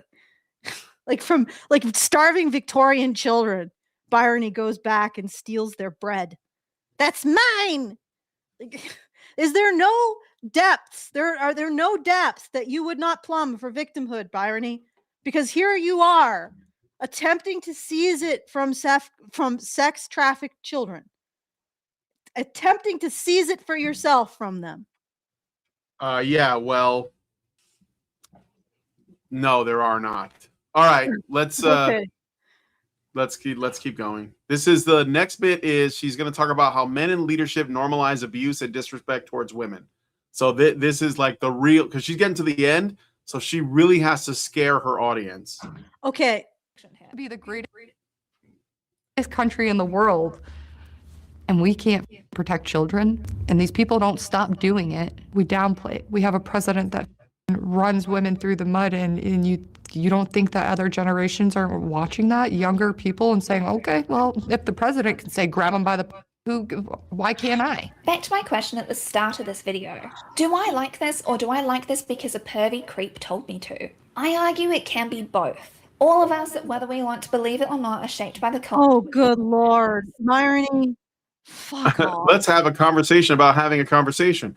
I have a conclusion, but actually I'm not going to answer it because I'm going to say both. Why? Because I don't want to upset my audience by saying they shouldn't get beauty products or care about what they look like. But I also don't want to upset the part that doesn't like that. So I'm not going to say anything. And I've just wasted your time for half an hour. But I will blame men for this conundrum. What is your solution, Byrony? You're all in the thrall of men. All in the thrall of Epstein's ghost. Right? You're all women. They have no independent action ever. What's the solution? Is it continuing to complain? Is that a solution? How do you get out of your existential prison, Byrony? How do you get out of it? Do you just continue to whine? Because that's not getting out of your existential prison. I want to see movement towards getting yourself out of your existential prison before I recognize your assertion that it's so horrible. Because people who are motivated to get out of something often get out of them. And the problem here is I'm seeing that no feminist is making any movement to get out of the existential prison they're apparently in because they are all caught in the thrall of men. All of them. This woman is asking me to give up autonomy over my own mind. I want something in exchange for that, Byrony. No, actually, you know what? I'm never going to accept that deal but I want it sweetened beyond whatever this is. Right? I want to see, what are you willing to do? Okay, if I accept that men have this power over my brain that you say they do, I want to see evidence that you have some method to get out of it. Okay, and none of this is real. So there's no point of even entertaining it. Yeah. It's like, Teal Deer is right. This is Gnosticism. They're like, men are the demiurge. Good Lord. Okay. All right, let's hear the rest of this. Information, we could be part of helping each other or hurting and blaming each other. And I know which side I'd rather my audience members to be falling on. We see things that made us really happy as kids, things that we wanted to emulate, to own, to wear. Maybe we weren't able to do it at the time, and so people are doing it now. And that doesn't mean that you're a monster because of it. Did Epstein solely create this focus on childlike looks? No. That has existed for a very long time, sadly. Yeah, since the beginning of humanity. It's women. This is like this is why there's no, she can't offer a solution, because even if we thought it was a problem that needed fixing, which I don't think it is, they would have to ask women to change their preferences, which is why she's trying to like make this work, where she's like, well, you can have your makeup and your pink and your lingerie and all of the cute things and your accessories and your purses, but let's just like not attack each other over this, and realize that if you feel oppressed by this, that's men's fault. If you like it and feel empowering, well, that's feminism's fault. We did that. We made you that, right? She's trying to work these things out, but ultimately they don't want to solve the problem. They don't want to solve the problem because there isn't a problem, and they know that. Okay, so this is where I'm at. All of this stuff is supposed to be horribly oppressive, but at the same time, women aren't fools for choosing it. Yes. See, so basically, it's just as bad as slavery, but women choosing the manacles is not, you can't judge them. They're just matching bracelets at that point. This is what I was trying to get at. Like it's absolute. So, but this is the worst thing that could ever happen to women, but don't judge them for choosing it.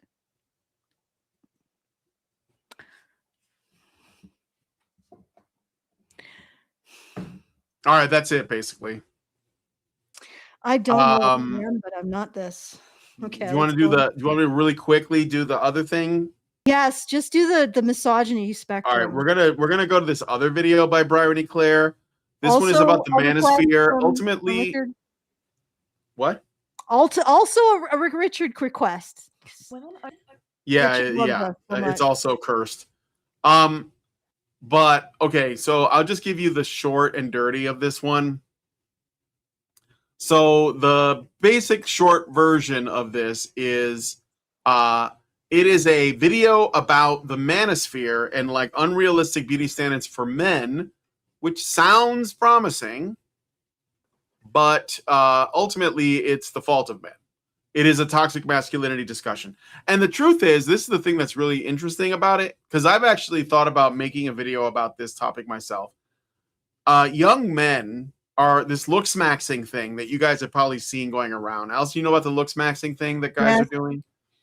It's actually like they're doing damage to themselves because they're trying to look attractive to women. Mm-hmm. And that's the primary motive for this. Now, I don't think they should do that, obviously. Like they're doing stuff to make themselves taller, like breaking their thigh bones and their shin bones to get a few inches of height. They're, damaging their jawline to get their jaws square. You have these like really like crazy famous dudes like Clavicular like online that are judging men on their looks, but that they won't admit that this came out of what women were saying they wanted, and men are trying to respond to that, as they have always done throughout history. When women say this is what we're looking for, men try to become that thing. Mm-hmm. And what I think is that men should not do that, because women don't know what they want, and instead they should just do themselves and work with that. But they are unfortunately allowing women's preferences to affect their behavior, and they're engaging in harmful behavior to themselves. Like young guys are taking steroids and PEDs and other gear to like look muscular. And I'm talking like at a young age, it's going to be very bad for them. They're going to have heart problems and all this other stuff, but they're trying to attract women. And what she's doing in this video is saying women are not doing that and men are doing that to each other. Like men are encouraging this in other men. So she's blaming men, patriarchy, for men who are engaging in very risky self-harm associated behavior in order to look attractive to women. Okay. And women are straight up for that.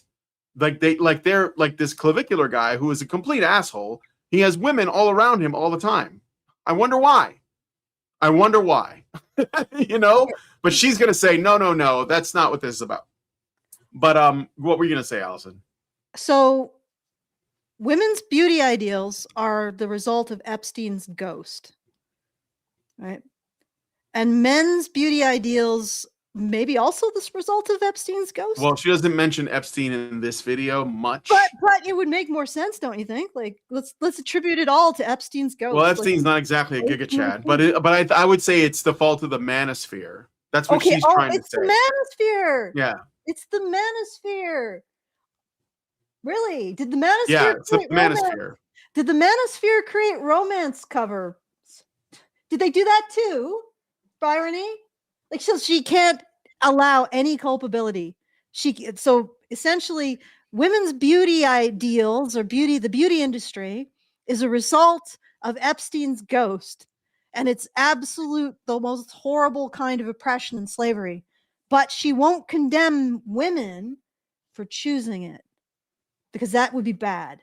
But here, the manosphere is forcing men to look good, to look like heroes on the cover of romance novels.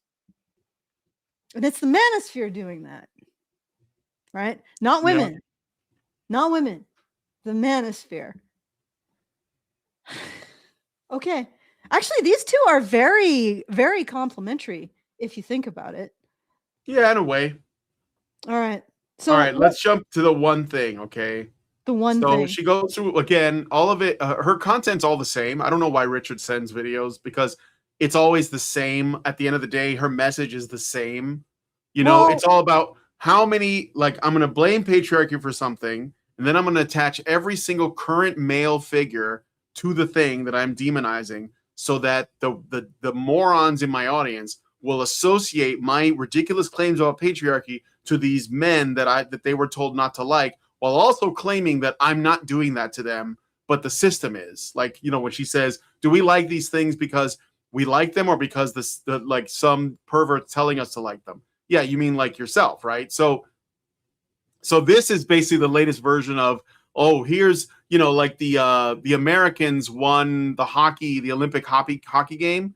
And that was like a big deal for a while. And of course, she's upset by that for some reason. Probably because it was America. She hates America. She just does. And it's because the orange man runs it right now. So basically everything associated with that has to be used as a tool to like get her audience angry, because that's what the goal of her video is. So like and this whole video is just that. It's like, oh, patriarchy is reinforced by incels, by the manosphere, which is the same thing to her. And that means guys like Clavicular, these looks-maxing guys, which are not manosphere guys, but whatever. We're just connecting everything to that at this point. And like Kash Patel of the FBI and Trump and ICE, all of that. ICE are incels. You guys know that? ICE are incel white supremacists that, by the way, are made up of a highly disproportionate number of, you know, Black and Latinos. But whatever, we're not going to bother ourselves with details. They're the enemy, so they're white supremacists. Well, Latino white or ICE agents are the white people of ICE agents. Yeah, they are the white people of ICE agents. So anyway, towards the end, she basically has a thing where she talks about what is it that men like, how do we know a good man? And she has a little chart, you might say. Okay, so yeah. So how do we know? No, these women don't know what a good man is. No. What they know is is basically the performance of a psychopath or a man who's broken. That's it. That's what they select for. Yeah. Okay. And how did we go from the manosphere, male beauty ideal, men do it to themselves, to how do we find a good man? Like, I just, okay. She's talking about the boys club. So like this becomes a thing about the rich boys club, which apparently the hockey players and all these the clavicular. I mean, he's like a pretty rich guy. I think I don't. He's like a nepo baby though. But I mean, whatever. Like, I mean, I don't care really. But it's all. And again, when these people talk about the manosphere, they focus on specific people because what they don't want is to actually talk to people in the men's space. They don't really want to talk to them, not the ones that actually have something to say. So they'll just talk to the ones or about the ones that are the easiest to, sort of present as something to use to condemn what we're talking about on this channel all the time. So they just use that. And I don't have a problem with those guys existing. I know some guys are like, we have to condemn. I don't really care. It's a waste of energy. They're going to do it anyway. It doesn't matter because they know that there's like good people doing good work in this area. And so their purpose of focusing on those other guys is to keep people from looking too close because they might find people like us. So that's the reason she does it. And nothing's going to change that. No amount of disavowing of people is going to change that. So because they want to control the narrative, but they are losing it. They're losing it. That's why they keep having to make documentaries and films and stuff about the manosphere. I know there's a documentary coming out this month, a couple of them actually, one on incels and one on the manosphere. I forget the guy's name, some English guy. And it's because they are in fact losing the narrative, and that's because they're upsetting, they're losing men. Men are walking away, they're not contributing, they're basically checking out, and they're like, what do we do? And they have no tools to deal with that. They have no tools. So it's worse than that because the corruption, like when I say that feminists are abstracting culpability, there is so much corruption. And in the process of doing that, they are actually destroying the very foundation of our civilization. Like it is an absolute rat's nest. Oh, sorry. Let me use the metaphor again. It is a fuck shit stack. And, but I'm just finding it remarkable. She's talking about men's beauty ideal, and it still like lands back onto men. And if women really wanted to, like, I don't know, tell men that they don't, they're not interested in the, 6'5", blue-eyed finance guy, they could date the 5'8", nerd. They could give him a chance. Hey, then they would demonstrate that the beauty ideal is not basically destiny for men. But why don't you say that, Byrony?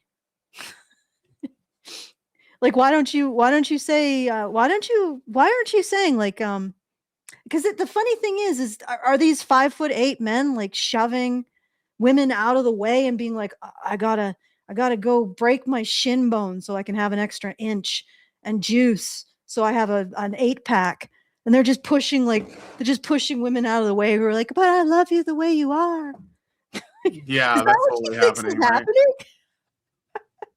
Oh God, I'm just thinking back to that panel that we watched. Remember, all of those guys were tall and fit, and they were struggling. Yep. They were, like one of those guys was very fit, and all of them were struggling. And the one guy with the woman, she wasn't committing to him. She wasn't locking it down and they're paired with a bunch of dysregulated baboons. And I'm like looking at this and like, these guys are failing now. These are the new incels, are they? Like, I mean, I don't think any one of them was under 6 foot, right? Well, they were certainly taller than the ladies. And, with girl math, 6 foot means taller than me. Yeah. Generally. But they were all, like I said, they were all fit. They all demonstrated that they were willing to step up to a relationship. They all had their lives in order. Like they were working. They're ready to, provide for a family, to put a family first. And they're paired with a bunch of did the people who created that panel realize what they were doing, or is that really like just No, random? they didn't realize what they were doing. I don't think so. That is just a random subset of women now. It's just you just pluck them out randomly and you get 4 dysregulated baboons. Just how? Oh God! All right, but I'm just saying, if men like that are having trouble getting locked down in the dating industry, then whatever Bryony is saying about it's ridiculous, right? The standards are ridiculous. And of course, she's not going to admit it. All right. Let's listen to her thing. Behavior. This is follower behavior that we're seeing from everyone. So what can we actually do? Now, people like to often think about like good versus bad guys as Lady, binary. Did you say that? Did you just say that this is follower behavior in men? She was talking about the alpha. Yes, yeah, like I know.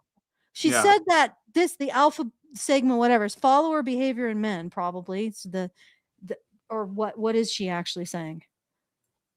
That men are following. I'll just read the transcript. Yeah, don't go back. No, I'm not going to go back. I'm going to read it from the transcript. Okay.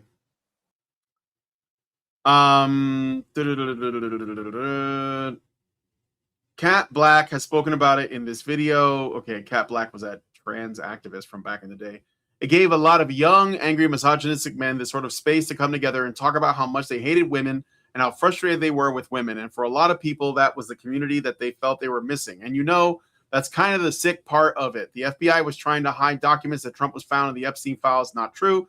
They were the ones that put them out. So whatever. And I wonder why that could have been happening. But also, there are so many of his followers who do not care that he was in the files because the biggest thing to him is loyalty. Once again, this is the boys club on a global scale. This is the admiration for Daddy Trump, who is going to save everybody. Oh, we have to go through a bit of pain here. Trust me. But you'll get that candy bar at the end of the day if you do what I want you to. Once again, this is not leader behavior. This is follower behavior that we're seeing from everyone. Okay, so this from the woman who's in the thrall of Epstein's ghost. Yeah. She's buying her face cream because Epstein's ghost is whispering in her ear or some shit. Okay, no, dismissible. Let's move on.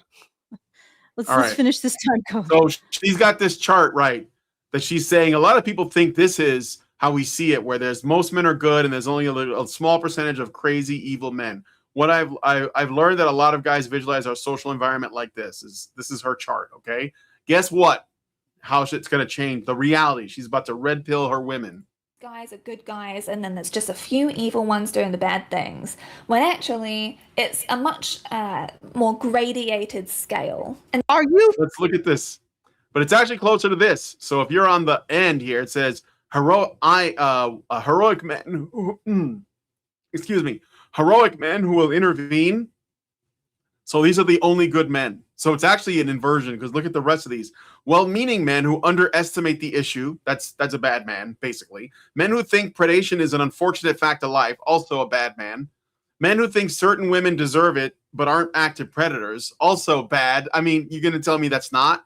Men who passively enjoy, consume, or encourage predation. Textbook predators we're all aware of. Monsters so cruel we can't even fathom them. So this is what she sees as the truth, which means most men are shitbags, except for the ones that essentially are willing to throw their lives away to intervene.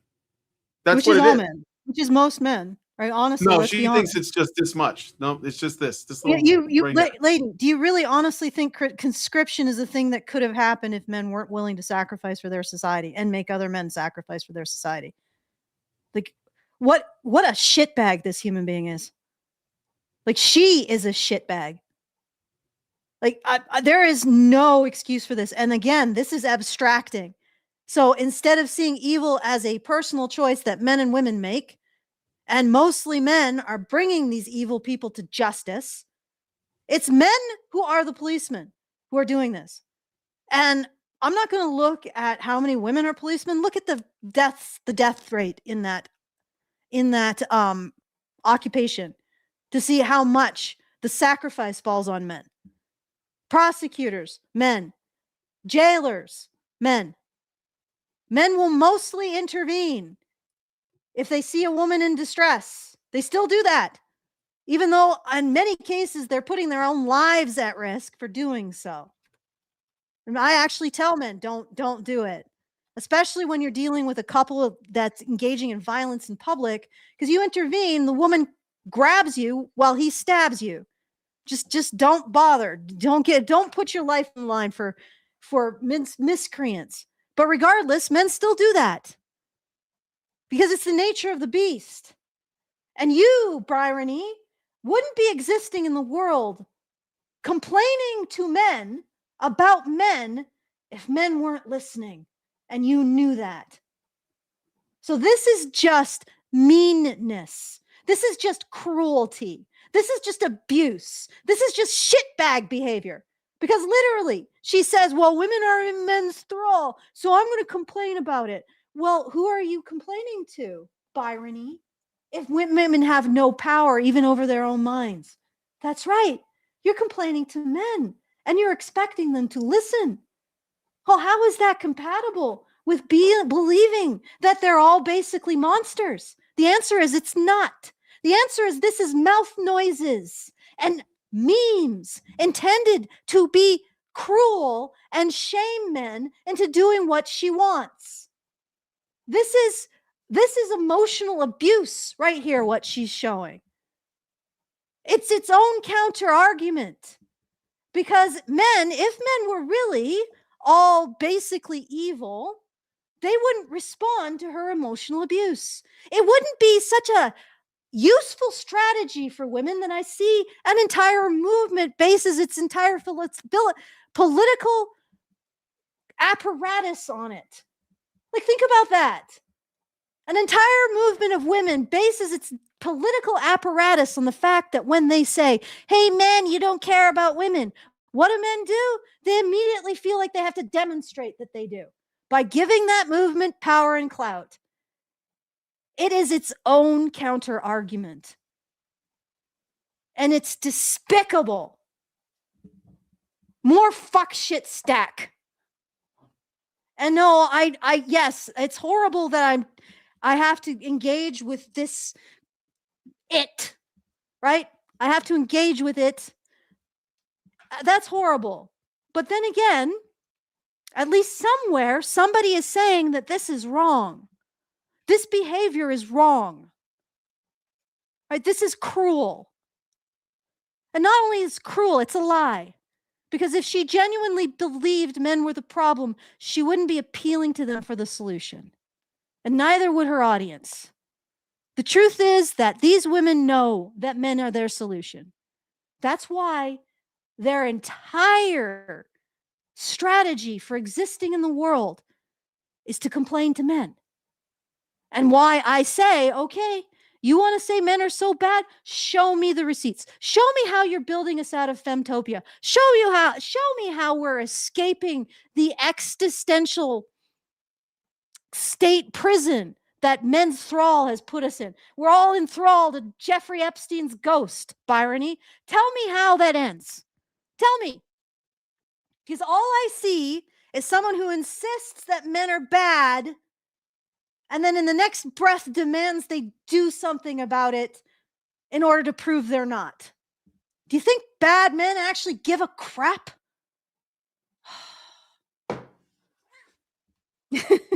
That's right, Mia. That's right. Yep. Ugh. All right. The thing I can encourage you on the most is challenging when you find yourself kind of in the more colorful end of the spectrum as opposed to the leader end of the spectrum. I'm not going to say heroic here. I'm going to put this as leader behavior because all the rest of it goes into follower behavior. I believe that people... So she's trying to, that's interesting too, is that she's trying to like weaponize like her own femininity, her ability to manipulate men, to get men to be leaders instead of followers by framing it this way. And then also claiming that men have all the power. But she's literally like appealing. So for people who have no power over men, you sure have a lot of power over men's identity and self-worth. You certainly manipulate it enough. Yeah. Sorry, Brian. No. That's basically it. That's her video. I'm gonna hug Mia. Okay. She came over because I was upset. She might also want to bite me, but you know how it is. One or the other. She's either trying to make me feel better, she wants food, or she wants to bite me. It's always a toss up with the cat. Okay, I don't know. I'm done. I'm done too. I don't know if I could loathe this woman anymore. And I love how she's fucking doing the little baby face. Who are you being misogynist for? She's talking to men like they're kindergarten students. Well, and no, it's very it's infantilizing. It's pedantic. It's not pedantic. I'm sorry. It's actually, I would say it's a different shitty thing. She is looking like a child in order to play up her vulnerability. But for what? What is that signal? What receiver is that signal trying to get to in men? Like where is that receiver going? Like where's that signal going? That vulnerability, right? Okay, prey does not signal vulnerability to predators. Disgusting. All right. So I'm just going to go into the end. If you want to send us a message, you can do so at any time after the show is over. And it is over. Feedthebadger.com/justthetip. That's feedthebadger.com/justthetip. We will have the monthly fundraiser open at feedthebadger.com/support. Once I get to that, a little bit of complexity. I now have a plugin conflict, which means that Brian isn't able to log in the blog when the fundraiser is live. So go figure. I have contacted the plugin people, but they haven't gotten back to me. So who knows where that's at. Anyway, feedthebadger.com/support to support the show. And if you want to join us in our community, badgernation.online. And if you want to just become a subscriber, feedthebadger.com/subscribe. I'd like to point that out because it's very helpful to have monthly revenue that we don't have to show for, or I guess we do have to show for, but not always. So feedthebadger.com/support. If you want to start up a $5, $10 support option while I'm waiting on getting this fundraiser out. So yeah, that's how you can help us. Be really appreciated because this woman has she's like 250,000. 178,000 subscribers. Yeah, 178,000. Coming up on 200,000 subs. 200,000 subs for this. For essentially a woman who was like, oh, sex trafficked children, they're getting attention and not me. And she had to yoink that out of their hands. God forbid, right? That she not get attention for her victimhood. And then also shaming men for not caring about women without realizing that if men didn't care about women, they wouldn't be caring about being shamed for not caring about women. There's no logic here. There's just endless complaining. Okay. Brian, do you want to do the things? You have anything last thing to say? I think I said everything I wanted to say. Okay. So I'm good on that. But if you guys want to say something, leave us a comment down below. I got a super chat from Art Fours for $50. Thank you, Art Fours. Appreciate that. Come on. Gives us $50 and says, sorry for the rich bing. You mean the bitching? Maybe? I don't know. I don't know what that means. But thank you. Florida Tourist says, Brian, I want you to fix a blind date with Pearl and I don't have access to Pearl, so but I think I'm gonna meet her finally at the this documentary she wants to do. So there's that. The one that we talked about where Terrence Popp contacted me. Cool. But I haven't heard anything yet. I'm gonna call him or message him tomorrow because I think he said they were gonna find out tomorrow. So I'll just set it. But he's probably pretty good about letting me know what's going on. Yeah, I'll imagine he's. Yeah. Anyway, if you guys like this video, please hit like, subscribe if you're not already subscribed, to the bell notifications, leave us a comment. Let us know what you guys think about what we talked about in the show today. You'll find links to all of the sources in the description if you want to look at them yourself, and share the video because sharing is caring. Thank you guys so much for coming on today's episode of Maintaining Frame, and we will talk to you guys in the next one. Men's rights activists are machines, dude. Okay? They are literal machines. They are talking point machines. They are impossible to fucking deal with, especially if you have like a couple dudes who have good memory on top of that too. Holy shit, you're fucked.